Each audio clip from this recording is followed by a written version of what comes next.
Hello, dear students.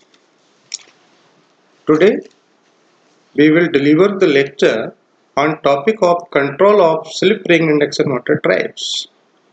So, subject name is electrical drives. So, today we will discuss what is the importance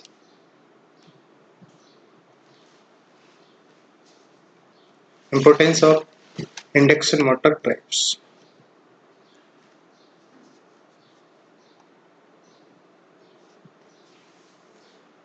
So, today in industrial automation, the basic need how we control speed and torque.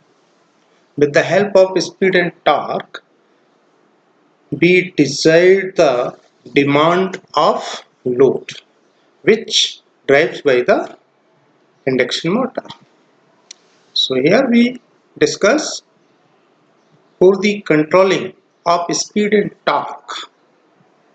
We discuss two mechanisms for the control of speed and torque in a slip ring induction motor. Today we focus on slip ring induction motor. So there are two mechanisms for the controlling of speed and torque. First is by rotor rheostat control and second through the cascade control. So what is the rotor rheostat control? So the objective of speed and torque control can be achieved through the rheostat or rotor resistance, which in the first place is used to include resistance in the system and set up the starting phase for motor of slip ring. Actually, we add the some value of external resistance in the place of slip ring, which mount on the rotor side of slip ring induction motor. So these are the basic equations for understanding the speed and torque. So what is the torque equation? And the torque depends on the parameters and synchronous speed depend on the parameter. So now come to first method, control of slip ring induction motor by the rotor resistance. How we control by the rotor resistance? First we introduce some features about the rotor resistance control of induction motor drives. So now we know that the slip ring induction motor has a better static torque when we talk about as compared to a squirrel cage induction motor. So today we will learn about the speed control of slip ring induction motor and will appreciate that the speed control of slip ring motors is so flexible when compared to the squirrel cage induction. Next, a slip ring motors or a phase bound motor is an induction type motor which can be started with the full line voltage. This is the keep in mind, slip ring induction motor always operate at full line voltage. The value of starting current is adjusted by the addition of external resistance in rotor circuits. So this external resistance make the rotor circuit current low and thus the stator current drawn is also with having a high starting torque. This is the most application of high starting torque in the industrial drives whenever we require high starting torque for the drives. So this point to be noted, the slip necessary to generate maximum torque is directly proportional to the rotor resistance. So it is evident that the slip increases with increases in external resistance. So if we increase the external resistance, we increase the slip of the induction motor. So here we look, this is the arrangement for the controlling of speed, for the controlling of torque by addition of external resistance in the rotor circuits.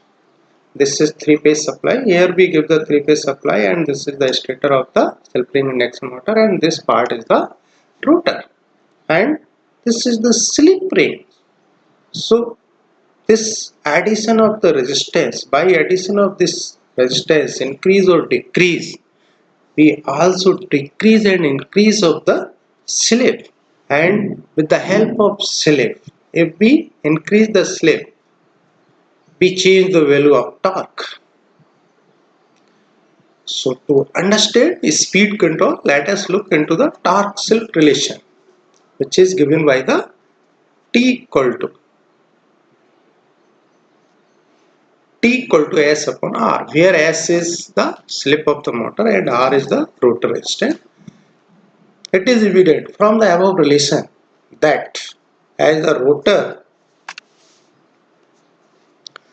resistance increases, the torque will decrease.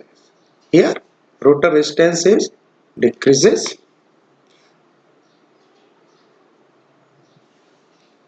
If rotor resistance is increases, then torque will decreases. So why this relation? We understood, it is clear. If we increase the value of rotor resistance, then we decrease the torque. And second, for the given load demand, the motor has supplied the same torque without any decrease. So in order to maintain the torque constant as the rotor resistance increases, the slip also increases. If we increase the external resistance, then we increases the slip. If we increases the slip, then torque also increases. So increases in slip nothing but decreases the motor speed. So these are the some disadvantages in this method of speed control. The rotor resistance is increased. So the impact of rotor resistance is increased. The I square loss, copper loss will also increase. Two terms decreases the operating efficiency of the motor drives. It can be interpreted as the loss is directly proportional to the reduction in speed.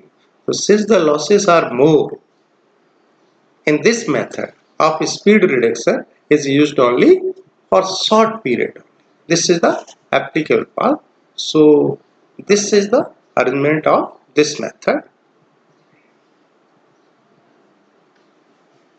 Now come to second method, second mechanism for the controlling of slip and torque of slip ring induction motor. So in cascade control, we have two motors mounted on same shaft called in tandem or cascade operation. This is the another name is familiar, tandem operation. So the motor, here you look the circuit diagram of cascade control.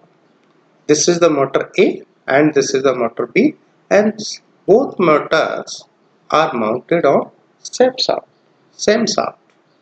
So the motor A, which is connected to the mains, is called main or the master motor.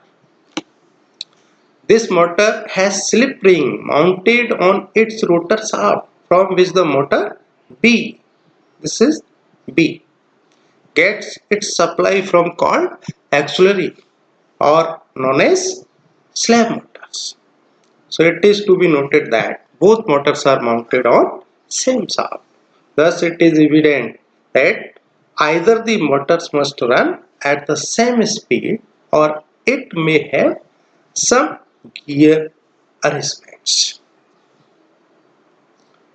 This is the pictorial view of cascade connections. Now, so the main operation of this control, we understand why these are the points, basic points. The main motor is necessarily a slip ring induction motor, but the auxiliary motor can be slip ring or maybe squirrel cage induction. For satisfactory operation, motor A must be phase wound, slip ring type with the stator to rotor winding ratio is for 1:1. This is always keep in mind the ratio maintained of the mass motor A is 1:1. So that in addition to cascade operation, this is the limitation of cascade control. So they can also run the supply main separately. Since the supply for the slab motors is from the slip rings of the master motor A and it is forming a chain of sequential operation. So the system is called as tandem or cascade or concatenation operations. So for this purpose, 3 or 4 different combinations are possible for attaining the different speeds. So here only we discuss cascade control. Main motors may be allowed on mains where this is the speed relation 120 F upon PA, where PA is the number of poles in a master motor A, and for the auxiliary or slave motor running alone on mains, where NB is speed of B motor 120 F upon PB, where PB is the number of poles in a motor B. The combination may be in a cascade operation. In this operation, the important point is that the phase rotation of the stator field of the motor A and B must be in same direction. This is also another condition. So thus the synchronous speed of this cascade motor is controlled by is given relation NC equal to 120 F upon PA plus PB. So these are the some advantages of slip ring induction motor when we using in an application of electrical drives. So the main advantage of slip ring induction motor is that its speed can be controlled easily. Second, pull out torque can be achieved even from 0 RPM. If motor having a 0 RPM, then we achieve pull out torque. Third, it has high starting torque when compared to squirrel cage induction motor, approximately 20 to 200 to 250 of its full rated torque. And last, a squirrel cage induction motor takes 600% to 700% of the full load current. But slip ring induction motor takes a very low starting current, approximately 250% to 350% of the full load current. That means this is big advantage as compared to squirrel cage induction motor drives. Thank you.